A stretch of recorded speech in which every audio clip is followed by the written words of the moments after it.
Kirli carregou pela ponta esquerda, escapa bem, vai cruzar, meteu para Miller, vai marcar, meteu, é gol!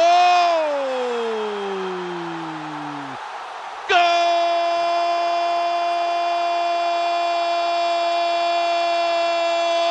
da Alemanha, Mário Götze!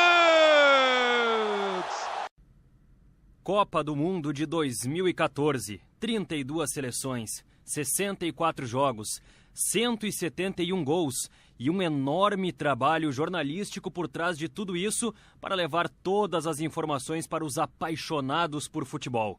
Até chegar a este gol, até chegar à grande final e consagrar uma seleção como campeã, foi necessário muito trabalho e muitos profissionais envolvidos.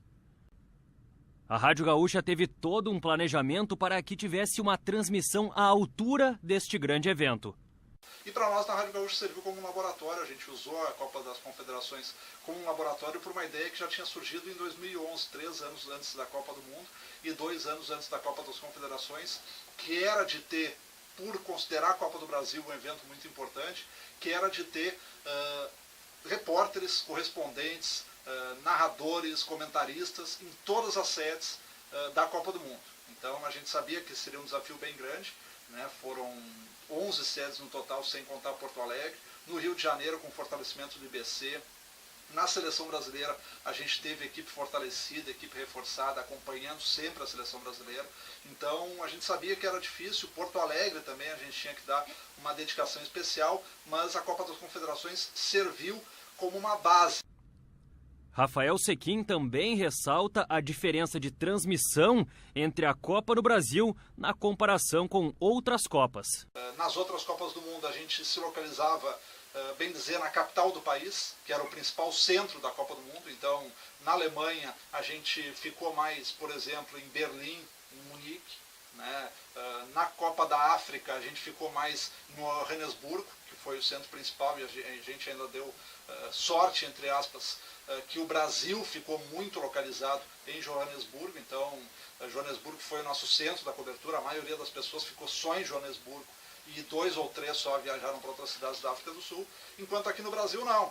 A gente sabia que por estar em casa e por conhecer toda a estrutura que tem aqui dentro do nosso país, por conhecer gastos, por conhecer custos, por conhecer hospedagens, passagens aéreas, tudo que tinha aqui dentro, a gente sabia que a gente poderia fazer algo diferenciado, e daí veio o pensamento de, ao contrário de outras Copas do Mundo, não centralizar num lugar só. Como lidar com a tristeza gerada por grandes perdas durante um evento que promove a alegria? Foi o caso de Natal, que passou por uma situação atípica e precisou lidar com muitas dificuldades em função das chuvas e deslizamentos de terra. Eduardo Matos estava fazendo a cobertura da Copa nessa cidade e nos conta como foi o seu trabalho em relação a esses acontecimentos.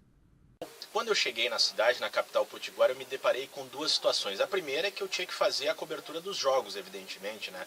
Cobrir treinos, cobrir a chegada das seleções, mas ao mesmo tempo eu me deparei com muita chuva na cidade, na capital do Rio Grande do Norte. Não é comum em junho muita chuva assim. Eu ouvi falar de moradores lá da região que foi a maior chuva dos últimos 80 anos e tinha muito deslizamento de terra, muitas pessoas fora de casa.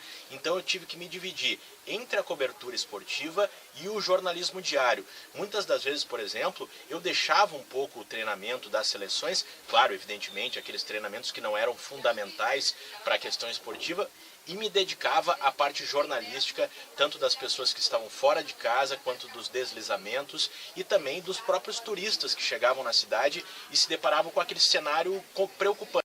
Para as notícias chegarem até a gente como planejado, com as vinhetas de acordo com a programação, as reportagens de outras cidades sedes e ao vivo no estúdio, cada um no momento certo, é preciso que tudo seja controlado por meio da mesa de áudio.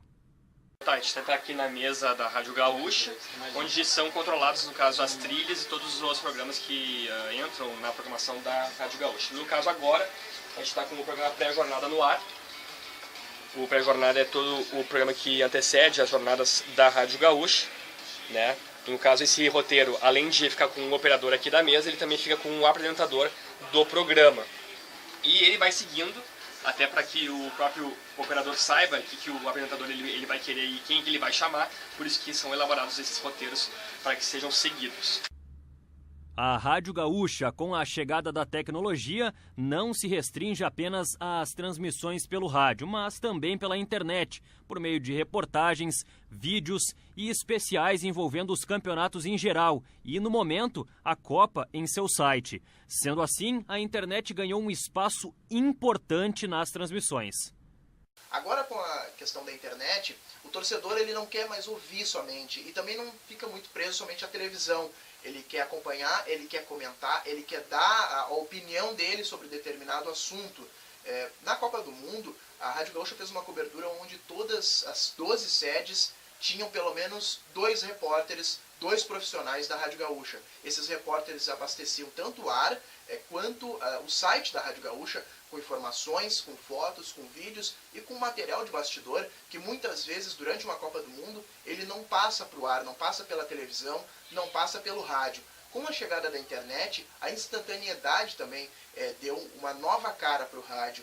A televisão ela aguarda muito tempo, depende de uma grade de programação para poder colocar uma informação no ar. O rádio ele é um pouco mais instantâneo e com o auxílio da internet fica uma informação totalmente completa, porque além de levar a informação para o ouvinte pelo rádio, ele acaba levando também imagens, acaba levando vídeos e curiosidades que muitas vezes o torcedor ele não consegue acompanhar e fica só na imaginação. Vários jornalistas envolvidos com a Copa. Cada um leva para a sua vida pessoal e profissional um legado diferente. Cada um com uma visão, cada um com uma trajetória, mas todos unânimes em dizer que valeu a pena todo o esforço e dedicação para que este evento se tornasse inesquecível e deixasse saudade. Bom, é uma experiência, assim, inigualável, é uma experiência ímpar. Eu fiz agora, essa foi a minha 3ª final de Copa do Mundo seguida que eu fiz aqui na Rádio Gaúcha. Eu tinha feito já a final da Copa da Alemanha, depois na África do Sul também, e essa aqui no Brasil.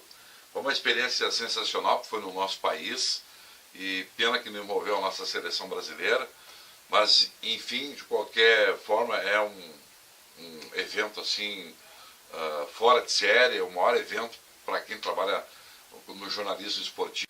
Fui para lá para viver um sonho, vivi esse sonho e voltei com histórias fantásticas, além de ter acompanhado 6 jogos, sendo 2 deles do Brasil. Então a Copa foi uma coisa assim que a gente nunca mais vai esquecer. Eu tive a oportunidade de fazer os 5 jogos do Beira-Rio, fiz mais alguns fora do Beira-Rio. E é uma coisa assim completamente diferente, tu te envolve no clima. E eu estou falando isso porque eu não sou um apaixonado pela seleção brasileira. Eu sou um brasileiro que torço por ela. Mas não perco o sono por causa dela.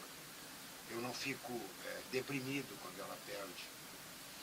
Mas nesta Copa tu estava tão envolvido com a coisa que tu gostava de ver uma Austrália jogar em Porto Alegre. Que tu adorava ver uma festa dos holandeses descendo a Borges de Medeiros, tomando cerveja quente.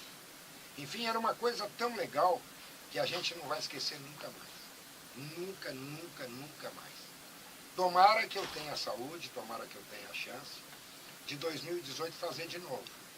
Porque eu gostei muito de fazer uma Copa do Mundo. Passei a ter um outro olhar sobre Copa do Mundo. A Copa realmente é uma coisa que entra para a nossa vida e se torna inesquecível.